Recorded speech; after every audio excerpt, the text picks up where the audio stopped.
Olá, pessoas interessadas na descrição matemática da realidade objetiva. Vocês já se perguntaram como é possível determinar a velocidade de um carrinho em uma montanha-russa no seu ponto mais baixo?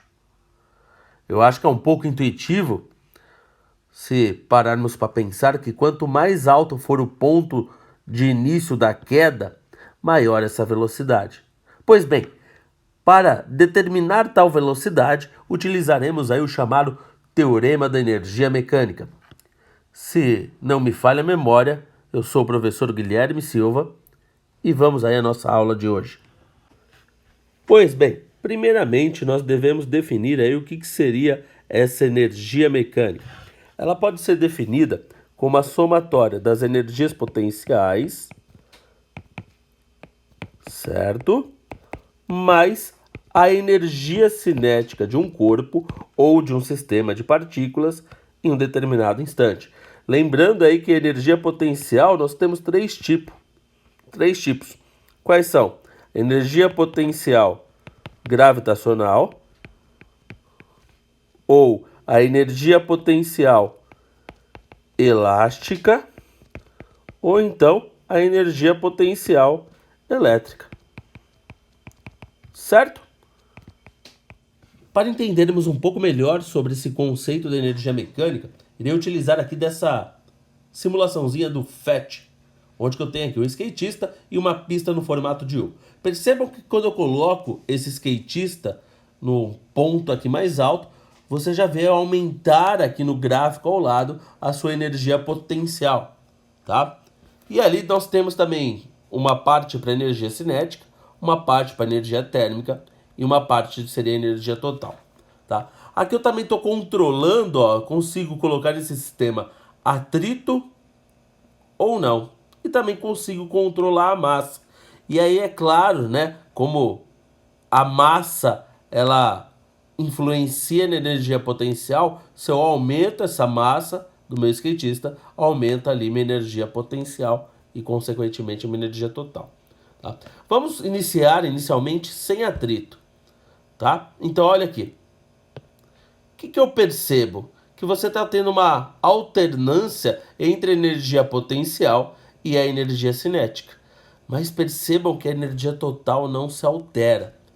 Nesse caso aqui, nós podemos definir essa energia total exatamente como energia mecânica, que ela é a somatória das duas energias em um determinado instante. Percebam aqui, ó, que se eu somar a barra azul com a barra verde, vai me dar exatamente o mesmo tamanho dessa barra amarela aqui, tá?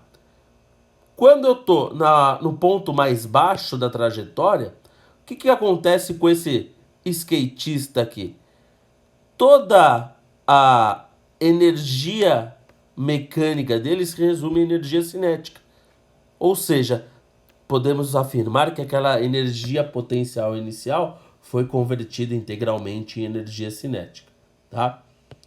Quando ele está no ponto mais alto, ele só vai ter, obviamente, a energia potencial gravitacional, correto?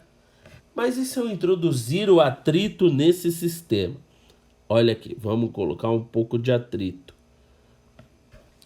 Anteriormente, sem o atrito, esse sistema ele ia oscilar, aí esse skatista ele ia se movimentar infinitamente. Agora vamos ver o que vai acontecer aqui com um pouco de atrito.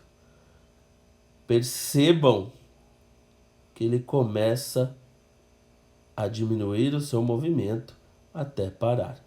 Por quê? Devido ao atrito, né, das rodas do skate com a pista, toda a energia mecânica foi se convertida em energia térmica.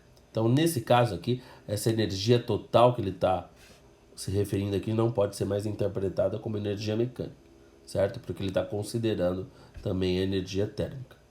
Tranquilo? Como que nós podemos então analisar esse sistema do skatista com a pista e essa variação de energia? A gente pode utilizar-se aí do teorema da energia mecânica. Como que seria esse teorema da energia mecânica? Vamos aqui dar uma olhada, tá? Abreviando, teorema da energia mecânica. Lembre-se sempre que energia está sempre associada com trabalho. A variação da energia sempre associada com o trabalho de uma força. Então o teorema da energia mecânica é dado exatamente por isso. O trabalho de uma força não conservativa, como por exemplo atrito, resistência do ar, é igual à variação da energia mecânica do sistema, certo? E aí a gente pode definir dois tipos de sistema.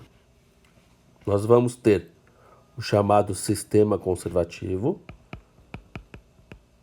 que acho que o próprio nome já o define, conservativo, correto? E também nós vamos ter o sistema não conservativo, AVA. Como que seria isso então? No caso do sistema conservativo,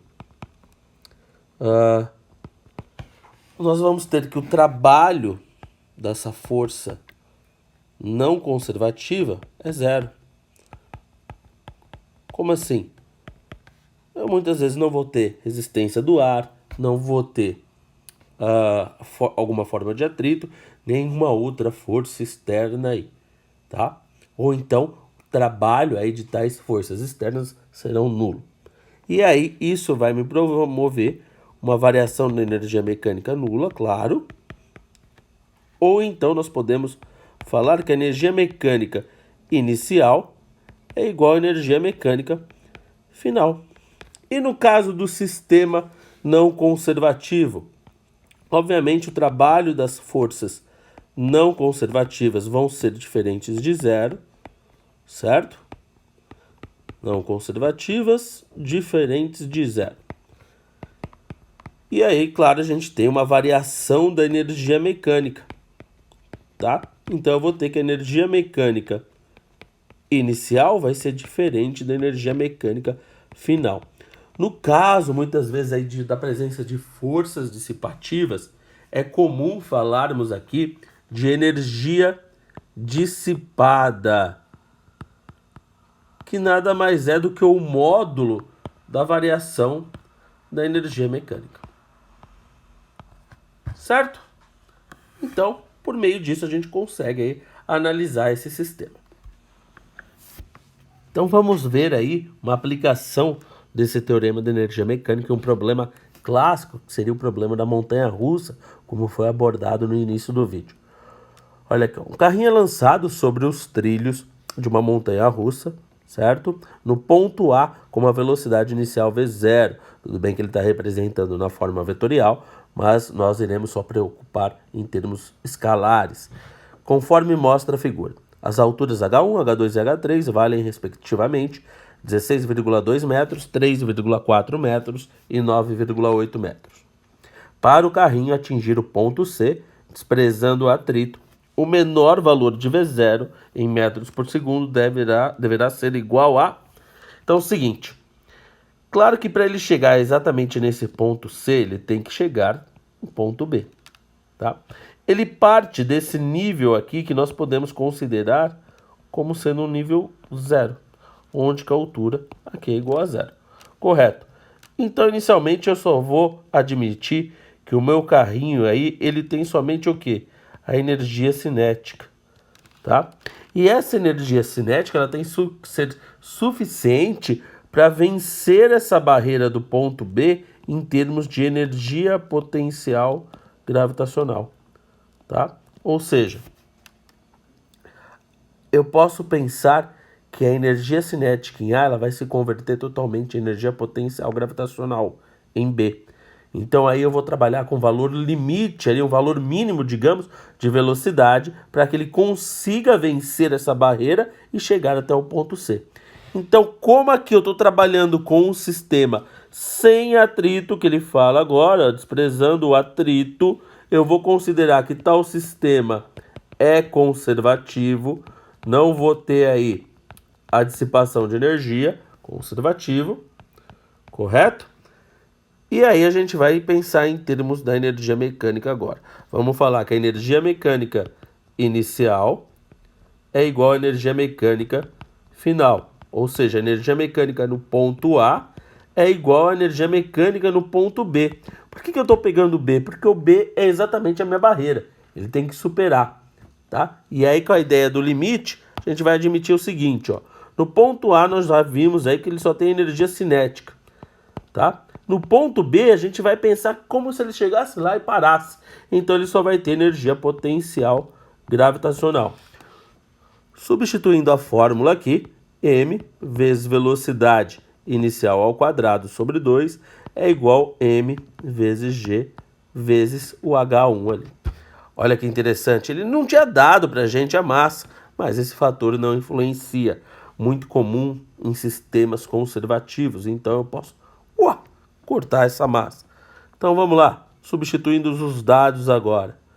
Eu vou ter exatamente isso daqui, ó. Passei o 2 multiplicando, a gravidade nós vamos considerar como 10, H1 16,2 metros.